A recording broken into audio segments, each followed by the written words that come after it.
Jika berbicara tentang pembangunan, pasti yang terpikirkan hanya berkaitan dengan ekonomi. Ternyata tidak. Pada dasarnya, pembangunan itu merupakan suatu proses yang aspeknya sangat luas.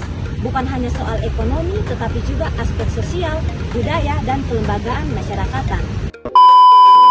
Halo semuanya, saya Odilia Lelindeo Wulandari Riba dengan NIM Program Studi Fakultas Universitas Nusa Cendana. Pada kesempatan kali ini, saya akan membahas seputaran tentang pembangunan menurut buku teori pembangunan Dr. Imam Harjanto. Langsung saja. Nah, menurut Dr. Imam Harjanto, melalui bukunya teori pembangunan tidak hanya diukur melalui ekonomi saja, yaitu pendapatan atau PDB, tetapi juga meliputi berbagai aspek seperti sosial, budaya, dan kualitas hidup masyarakat seperti pendidikan, kesehatan, dan kesejahteraan. Nah, apa yang saya pelajari, pembangunan juga kaitan eratnya dengan perubahan sosial yang meliputi aspek ekonomi, sosial, dan budaya. Nah, dalam perubahan sosial meliputi berbagai lingkup seperti mikro, yaitu yang terjadi dalam individu, dan lingkup makro yang terjadi dalam masyarakat luas. Perubahan sosial juga dapat dibedakan berdasarkan sifat, hasil, dan sumbernya. Nah, jika dilihat lebih lanjut, perubahan sosial juga dapat dibedakan berbagai bentuk seperti sikap dan perilaku, hingga invensi, inovasi, bahkan revolusi yang dapat membuat perubahan pada masyarakat. Selanjutnya, perubahan juga bisa terjadi dari dalam masyarakat itu sendiri maupun pengaruh luar seperti globalisasi. Tapi juga perubahan itu juga berkaitan dengan yang namanya modernisasi, yaitu perkembangan dari masyarakat tradisional menuju masyarakat modern. Nah, dalam perspektif Dr. Imam Harjanto, modernisasi itu terjadi karena adanya perubahan pola pikir, teknologi, dan organisasi sosial yang dipengaruhi oleh teori evolusi dan fungsionalisme.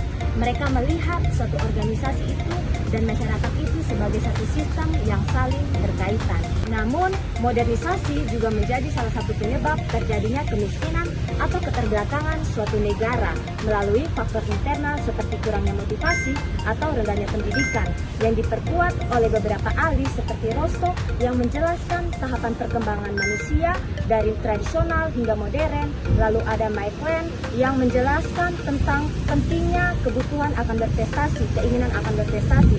Mike Lean melihat organisasi itu sebagai substruktur organ tubuh manusia. Jika ada salah satu yang rusak, keseimbangan akan terganggu. Itulah ya, dia melihat bahwa organisasi itu seperti organ tubuh manusia. Terakhir, adapun menurut Max Weber yang menekan tentang pentingnya etika kerja untuk mendorong kemajuan. Meskipun demikian, pandangan ini tidak sepenuhnya benar, karena kemiskinan bukan hanya terjadi karena adanya faktor internal, tapi juga ada faktor eksternal. Seperti yang tertera pada buku teori pembangunan Dr. Imam Harjanto, bahwa adanya perubahan paradigma perkembangan menuju teori ketergantungan yang melihat bahwa negara berkembang seringkali berada pada posisi yang tidak menguntungkan dalam hubungannya dengan negara maju. Didukung oleh beberapa ahli seperti Andre Gunder Frank yang menyatakan bahwa kemiskinan terjadi karena faktor eksternal seperti kolonialisme, dan juga negara berkembang itu seringkali seperti satelit, selalu mengelilingi dan mengikuti negara maju. Adapun juga ilustrasi yang dikatakan oleh ahli Raul Predis bahwa negara dunia ketiga itu miskin karena mereka selalu memproduksi bahan mentah lalu mendistribusikannya ke negara dunia pertama. Negara dunia pertama yang mengelola, sehingga negara dunia pertama cenderung mendapatkan nilai yang lebih tinggi dibandingkan negara dunia ketiga yang selalu mendapatkan nilai yang rendah. Dan juga ahli Dos Santos yang menyatakan bahwa adanya ketidakseimbangan struktur antara negara dominan dan negara yang bergantung. Ketergantungan ini bisa terjadi dalam berbagai bentuk, seperti ekonomi, teknologi, dan keuangan, sehingga suatu negara akan sulit berkembang atau maju secara mandiri. Nah, dalam konteks globalisasi, dunia itu saling terhubung dalam bidang ekonomi, budaya, maupun informasi. Meskipun memberikan peluang, globalisasi juga dapat memperkuat ketergantungan atau kemiskinan jika tidak dikelola dengan baik. Dalam kondisi tersebut, negara-negara berkembang menghadapi berbagai permasalahan seperti keterbelakangan dan ketergantungan terhadap negara maju. Nah, menurut Dr. Imam Harjanto melalui bukunya Teori Pembangunan, kondisi ini tidak bisa dilihat hanya dari sisi ekonomi saja, tetapi juga harus dilihat dari sisi sosial dan kemanusiaan. Nah, pada akhirnya pembangunan sangat berkaitan dengan pertumbuhan ekonomi.